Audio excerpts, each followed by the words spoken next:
আপনারা কি একবার খোঁজ করেছেন যে নামাজ কবুল হওয়ার শর্তটা কি? আপনি যে নামাজটা পড়ছেন ৫ ওয়াক্তের নামাজ, আপনি যে ইবাদতটা করছেন মধ্যরাতে উঠে তাহাজ্জুদের নামাজ, সেই কবুল হওয়ার শর্তটা কি? মহান আল্লাহ আপনাদেরকে আদেশ করেছেন আর আপনারা সেই আদেশ পালন করছেন, কিন্তু মূল ভিত্তিটা সম্পর্কে আপনাদের ধারণা নেই। তাহলে আপনার এই ইবাদতগুলি পচবে কি করে? নামাজ বলেন, রোজা বলেন, হজ বলেন, জাকাত বলেন, জিকির বলেন, নফল ইবাদত বলেন, যত রকমের ইবাদত আপনি করেন, আপনি মনে করছেন সবগুলো ইবাদত কবুল হয়ে গেছে? শুধু জিকিরের মাধ্যমেই আপনি আপনার সফলতা অর্জন করতে পারবেন না। আপনি তো কিয়ামতের দিন হাসরের ময়দানে উঠবেন সেই পাহাড় সমান নেক আমল নিয়ে। কিন্তু মহান আল্লাহ যদি সেই আমলগুলোকে বিক্ষিপ্ত ধূলিকণার মাঝে ফেলে দেন, তো কাজেই আমাদেরকে প্রথম জানতে হবে নামাজ কবুল হওয়ার পূর্ব শর্ত কি। নামাজের যতগুলো নিয়মকানুন আছে সবই আপনারা জানেন, কিন্তু তারপরেও এমন একটি গুরুত্বপূর্ণ জিনিস আপনারা পালন করতে পারেন না। আপনাদের ইচ্ছা থাকা সত্ত্বেও সেটা পালন করে হয়ে ওঠে না, কিন্তু সেই ইচ্ছাটাকেই আপনাদের পূরণ করতে হবে। সেটা হলো হালাল জীবিকা অর্জন আর নিজেকে পবিত্র রাখা। আপনি সারাদিন করবেন জোচ্চুরি, আপনি সারাদিন পাপ কাজে লিপ্ত থাকবেন, হারাম খাবার সারাদিন খাবেন, আর নামাজে এসে বসবেন, আর আপনি মনে করছেন যে আল্লাহ আপনার গুনাহ মাফ করে দিচ্ছেন, আপনার দোয়া কবুল করে নিচ্ছেন। এসব ভুল ধারণা থেকে বেরিয়ে আসেন। এসব মানুষ দেখানো ইবাদত। আল্লাহ কখনোই রাজি এবং খুশি হবেন না। নামাজের মধ্যেও আল্লাহ তাআলা বলেছেন যে আমার অনেকগুলো শর্ত আছে। ঈমান এবং আকীদা, ঈমান এবং আকীদা শুদ্ধ হওয়া, মনে রাখবেন ১ নাম্বার। দ্বিতীয় হচ্ছে শিরক থেকে মুক্ত হওয়া। তৃতীয় হচ্ছে বিদআত থেকে মুক্ত হওয়া। চতুর্থ হচ্ছে মুনাফেকি থেকে মুক্ত হওয়া, মুনাফেকি থেকে নিজেকে মুক্ত রাখা। ৫ নম্বরটা হচ্ছে হারাম খাবার বর্জন করা। ৬ নম্বর হচ্ছে বান্দার হক নষ্ট না করা। এ তো গেল নামাজের পূর্ব শর্ত। আপনার নামাজগুলি কবুল হবে কি না হবে, আপনি তো পড়েই যাচ্ছেন, মাথায় দাগ ফেলে দিয়েছেন নামাজ পড়তে পড়তে, পায়ের গোড়ালিতে গিঁট লেগে গেছে, দাড়ি সাদা হয়ে গেছে, হাতে তসবিহ নিয়ে জুব্বা পরে আপনি ঘুরে বেড়ান, আর আজান দেওয়ার সাথে সাথে আপনি মসজিদে ছুটে যান। অথচ আপনার দ্বারা কত বড় মুনাফিকি হয়ে গেছে বা হচ্ছে সেদিকে খেয়াল রাখছেন? আপনার পরিধানে, আপনার পরনে যে কাপড় চোপড়গুলো আছে সেগুলো হালাল না হারাম টাকায়, সেগুলো খেয়াল রাখছেন? আপনি যত বড় ইবাদতকারী হন না কেন, আপনি যত বড়ই পরহেজগারী হন না কেন, আপনি যত বড়ই আমলকারী হন না কেন, সেই আমলগুলো মহান আল্লাহ কবুল করবেন না।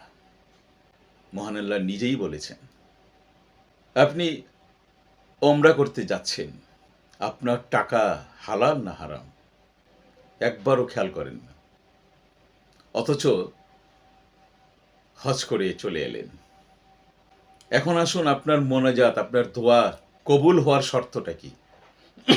সেখানেও বেশ কয়েকটা শর্ত আছে। তার মধ্যে সবচেয়ে গুরুত্বপূর্ণ শর্ত কিন্তু একটাই, সেটা হচ্ছে হালাল রুজির মাধ্যমে জীবিকা অর্জন করো।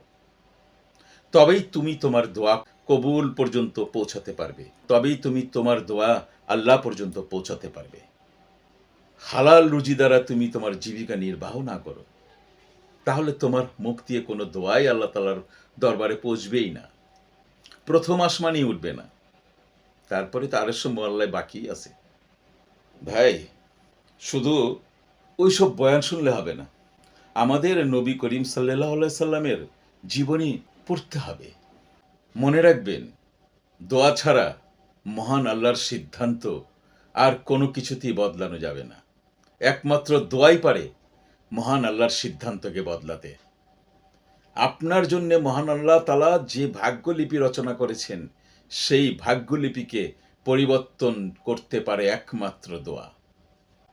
অর্থাৎ আল্লাহর সিদ্ধান্তকে চেঞ্জ করতে পারে, পরিবর্তন করতে পারে একমাত্র দোয়া। আর সেই দোয়া কবুল হওয়ার পূর্ব শর্তই হচ্ছে হালাল রুজি।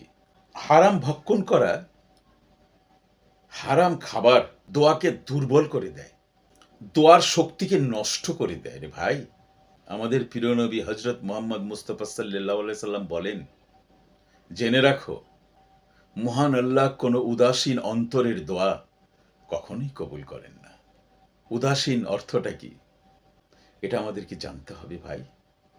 কেন দোয়া কবুল করবেন না? উদাসীন অন্তর বলতে মহান আল্লাহ কি বোঝাচ্ছেন? নাশকর বান্দা আল্লাহর কাছে খুবই অপ্রিয়, যে আমাদের দোয়া তখনই কবুল হবে, তখনই আকাশ থেকে খাবার নেমে আসবে আল্লাহর কাছে, যখন আমি চাইবো, হে আল্লাহ তুমি আমাকে খাবার দাও, আমার ঘরে খাবার নেই, হে আল্লাহ আমি ক্ষুধার্ত, আজ 2 দিন যাবত আমি কিছুই খেতে পাচ্ছি না, আমাকে তুমি খাবার দাও। আল্লাহ তাআলা আকাশ থেকে খাবার দেবেন পাঠিয়ে। এখন কেন দেন না? আগে কেন দিতেন? মানুষের ভিতরটা উদাসীন হয়ে গেছে, লোভ ঢুকে গেছে, লোভ। যেদিন থেকে লোভ ঢুকে গেছে সেদিন থেকে আল্লাহ তাআলা তার খাবার তুলে নিয়েছেন। এখন রোজগার করে খাও, পরিশ্রম করে খাও, উপার্জন করে খাও, উৎপাদন করে খাও, দেখো কেমন লাগে। মনে রাখতে হবে, আমাদের নামাজই হোক, আমাদের দোয়াই হোক, আমাদের যে কোনো আমলই হোক, জিকির হোক, তসবিহ হোক, নফল ইবাদত হোক, হজ হোক, জাকাত হোক, রোজা হোক, ভুলেও কখনো যেন এইসবের ভিতরে পাপ প্রবেশ করতে না পারে। এইসব আমল করার সময় যেন মনে রাখতে হবে আমাদেরকে, এখানে যেন কোনো পাপ না থাকে। দোয়া করার সময় যেন আমাদেরকে মনে রাখতে হবে আমার অন্তরে যেন কোনো পাপ না থাকে। হুজুরে পাক রসুল করিম সাল্লাল্লাহু আলাইহি সাল্লামকে ওনার সাহাবী সাবান রহমতুল্লাহ আলাইহি জিজ্ঞেস করেছিলেন যে, হে আল্লাহ রসুল, আপনি আমাদের সেই সম্প্রদায়, সেই মানুষগুলি সম্পর্কে বর্ণনা করুন, যাতে আমরা সেই মানুষগুলির অন্তর্ভুক্ত না হই, অজ্ঞাতসারে হলেও আমরা যেন অন্তর্ভুক্ত না হই। তখন আমাদের প্রিয় নবী হজরত মোহাম্মদ মুস্তাফা সাল্লাল্লাহু আলাইহি সাল্লাম বললেন, তারা তোমাদেরই ভ্রাতৃগোষ্ঠী, তারা তোমাদেরই সম্প্রদায়ভুক্ত, তারা তোমাদের মতোই পরেজগার, ইবাদতকারী, আমলকারী, নামাজি বান্দা। তারাও তোমাদের মতোই গভীর রাতে উঠে ইবাদত করে, আল্লাহর দরবারে কান্নাকাটি করে, আল্লাহর দরবারে দোয়া করে, মোনাজাত করে, জিকির করে, নামাজ পড়ে। কিন্তু সবচেয়ে দুঃখজনক হচ্ছে, তারা এমন লোক একান্ত গোপনে অনাচারে লিপ্ত হয়, পাপাচারে লিপ্ত হয়।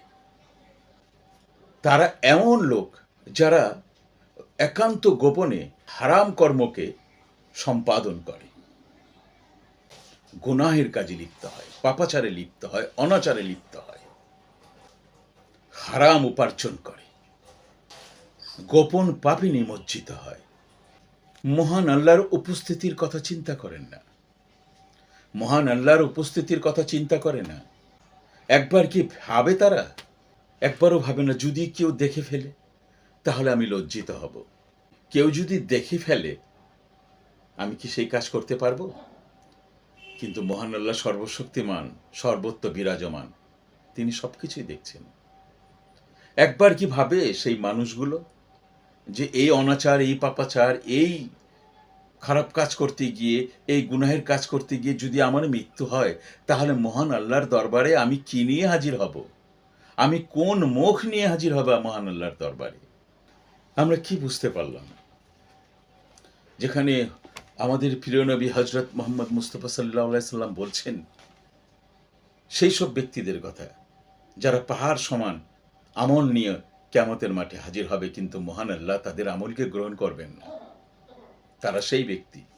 কথাগুলো অনুধাবন করার, মনে মনে এটাকে লালন করা উচিত। পাপ বর্জন করুন, হালাল রুজির সন্ধান করুন, দেখবেন আপনার জীবন বদলে যাবে। আমাদের মনে রাখা উচিত,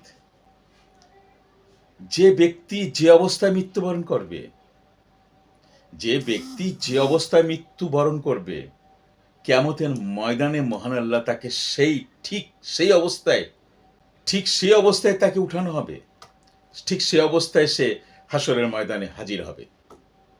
মহান আল্লাহ তার পবিত্র কোরআনের সূরা নিসার 1 নম্বর আয়াতে বলেছেন, নিশ্চয়ই মহান আল্লাহ তোমাদের উপর পর্যবেক্ষক, নিশ্চয় মহান আল্লাহ তোমাদের উপরে পর্যবেক্ষক, তিনি সমস্ত মাখলুকাতকে নজরদারির মধ্যে রাখছেন।